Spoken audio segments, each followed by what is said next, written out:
சங்கீத புஸ்தகம் 52ஆம் சங்கீதம்.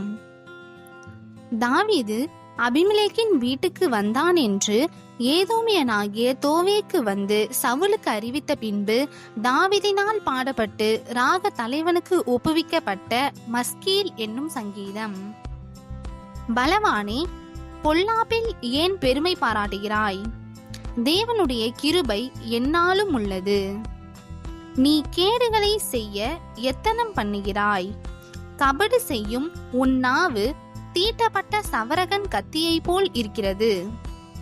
நன்மையை பார்க்கிலும் தீமையையும் யதார்த்தம் பேசுகிறதை பார்க்கிலும் பொய்யையும் விரும்புகிறாய். சேலா.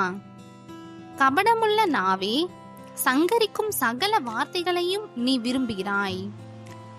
தேவன் உன்னை என்றென்றைக்கும் இராதபடி அழித்து போடுவார். அவர் உன்னை பிடித்து உன் வாசஸ்தலத்திலிருந்து பிடுங்கி நீ ஜீவனுள்ளோர் தேசத்தில் இராதபடிக்கு உன்னை நிர்மூலமாக்குவார். சேலா.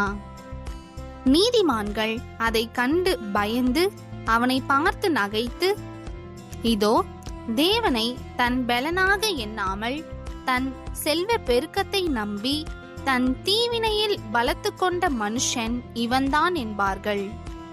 நானோ தேவனுடைய ஆலயத்தில் பச்சையான ஒலிவ மரத்தை போலிருக்கிறேன். தேவனுடைய கிருபையை என்றென்றைக்கும் நம்பியிருக்கிறேன். நீரே இதை செய்தீர் என்று உம்மை என்றென்றைக்கும் துதித்து உமது நாமத்திற்கு காத்திருப்பேன். உம்முடைய பரிசுத்த வான்களுக்கு முன்பாக அது நலமாயிருக்கிறது.